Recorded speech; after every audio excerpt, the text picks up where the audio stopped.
2016-17ರ ಬಜೆಟ್ನಲ್ಲಿ ಸಿಎಂ ಸಿದ್ದರಾಮಯ್ಯ ಶಿಕ್ಷಣ ಇಲಾಖೆಗೆ ಹೆಚ್ಚಿನ ಆದ್ಯತೆ ನೀಡಿದ್ದಾರೆ. ಹೀಗಾಗಿ ವಿದ್ಯಾರ್ಥಿಗಳಿಗೆ ಉಡುಗೊರೆ ಕೂಡ ನೀಡಿದ್ದಾರೆ. ಹೊಸದಾಗಿ ರಾಯಚೂರು ವಿವಿ ಘೋಷಣೆ ಕೂಡ ಮಾಡಿದ್ದಾರೆ.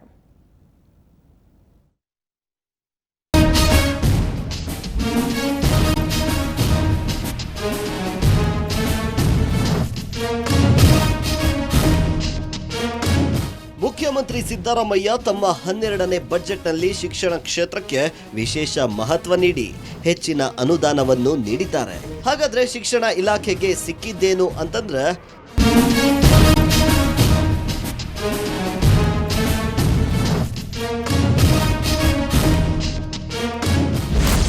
ಬಹುದಿನಗಳಿಂದ ಕೇಳಿ ಬರ್ತಿದ್ದ 1ನೇ ತರಗತಿಯಿಂದಲೇ ಇಂಗ್ಲಿಷ್ ಭಾಷೆ ಬೋಧನೆ ಕಡ್ಡಾಯ ಮಾಡಿದ್ದಾರೆ. ವಾರದಲ್ಲಿ ಕೇವಲ 2 ದಿನ ಮಾತ್ರ ನೀಡ್ತಿದ್ದ ಕ್ಷೀರಭಾಗ್ಯದ ಹಾಲು ಇನ್ನು ವಾರದಲ್ಲಿ 5 ದಿನ ವಿತರಣೆ ಮಾಡಲಾಗುವುದು. ಸರ್ಕಾರಿ ಶಾಲೆಯ ಹೈಸ್ಕೂಲ್ ಹೆಣ್ಣು ಮಕ್ಕಳಿಗೆ ಚೂಡಿದಾರ ಸಮವಸ್ತ್ರ, ಜೊತೆಗೆ ಎಂಜಿನಿಯರಿಂಗ್, ವೈದ್ಯಕೀಯ, ಪಾಲಿಟೆಕ್ನಿಕ್ ಮತ್ತು ಪದವಿ ಓದುವ 1.5 ಲಕ್ಷ ವಿದ್ಯಾರ್ಥಿಗಳಿಗೆ ಉಚಿತ ಲ್ಯಾಪ್ಟಾಪ್ ವಿತರಣೆಗೂ ಓಕೆ ಅಂದಿದ್ದಾರೆ. ಹಾಗೆಯೇ 16,500 ನರ್ಸ್ಗಳಿಗೆ ಟ್ಯಾಬ್ ವಿತರಣೆ ಯೋಜನೆ ರೂಪಿಸಲಾಗಿದೆ. ಎಸ್ಎಸ್ಎಲ್ಸಿ ಮತ್ತು ಪಿಯುಸಿ ಪರೀಕ್ಷೆಯಲ್ಲಿ ಹಲವು ಗೊಂದಲಗಳಿವೆ. ಈ ಎಲ್ಲ ಗೊಂದಲಗಳು ನಿರ್ವಹಣೆ ಮಾಡಲು ಪ್ರತ್ಯೇಕ ಸುಧಾರಣೆ ಸಮಿತಿ ರಚನೆ ಮಾಡಲಾಗಿದೆ. ಶಾಲಾ ಕಾಲೇಜಿನಲ್ಲಿ ಗುಣಮಟ್ಟದ ಶಿಕ್ಷಣ ಸಿಗಬೇಕು, ಶಿಕ್ಷಕರು ಸರಿಯಾಗಿ ಕಾರ್ಯನಿರ್ವಹಿಸಬೇಕು ಎಂಬ ಉದ್ದೇಶದಿಂದ ಶಿಕ್ಷಣ ಕಿರಣ ಯೋಜನೆಯಡಿ ಬಯೋಮೆಟ್ರಿಕ್ ವ್ಯವಸ್ಥೆ ಜಾರಿಗೆ ಬರಲಿದೆ. ಇನ್ನು 10,000 ಪ್ರಾಥಮಿಕ ಮತ್ತು 1,626 ಪ್ರೌಢ ಶಿಕ್ಷಕರನ್ನ ನೇಮಕಕ್ಕೂ ಬಜೆಟ್ನಲ್ಲಿ ಅಸ್ತು ಎನ್ನಲಾಗಿದೆ. ಜೊತೆಗೆ ಪಿಯುಗೆ 1,191 ಉಪನ್ಯಾಸಕರನ್ನ 2 ಹಂತದಲ್ಲಿ ನೇಮಕ ಮಾಡಲು ಸಿದ್ದರಾಮಯ್ಯ ಜೈ ಎಂದಿದ್ದಾರೆ.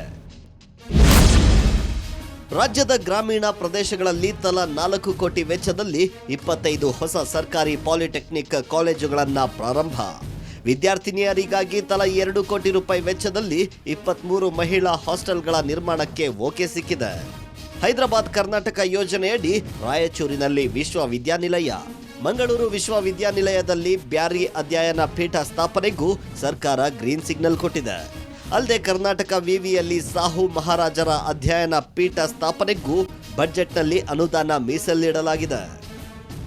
ಶತಮಾನ ಪೂರೈಸಿರುವ ಬೆಂಗಳೂರಿನ ಯೂನಿವರ್ಸಿಟಿ ವಿಶ್ವೇಶ್ವರಯ್ಯ ಕಾಲೇಜ್ ಆಫ್ ಎಂಜಿನಿಯರಿಂಗ್ಗೆ ಮೂಲಸೌಕರ್ಯ ಹಾಗೂ ನವೀಕರಣಕ್ಕಾಗಿ 25 ಕೋಟಿ, ಧಾರವಾಡದ ಕರ್ನಾಟಕ ಕಾಲೇಜಿಗೆ 5 ಕೋಟಿ ಅನುದಾನ ಮತ್ತು ಹಂಪಿ ಕನ್ನಡ ವಿಶ್ವವಿದ್ಯಾನಿಲಯದ ಬೆಳ್ಳಿ ಹಬ್ಬದ ಅಂಗವಾಗಿ ಮೂಲಸೌಕರ್ಯ ಹಾಗೂ ಅಭಿವೃದ್ಧಿಗಾಗಿ 25 ಕೋಟಿ ಅನುದಾನ ಬಜೆಟ್ನಲ್ಲಿ ನೀಡಲಾಗಿದೆ. ಒಟ್ಟಿನಲ್ಲಿ ಮುಂದಿನ ಚುನಾವಣೆಯಲ್ಲಿ ಯುವ ಮತದಾರರನ್ನ ಸೆಳೆಯಲು ಸಿದ್ದರಾಮಯ್ಯ ಶಿಕ್ಷಣ ಇಲಾಖೆಗೆ ಹಲವು ಕೊಡುಗೆಗಳನ್ನ ಬಜೆಟ್ನಲ್ಲಿ ನೀಡಿದ್ದಾರೆ.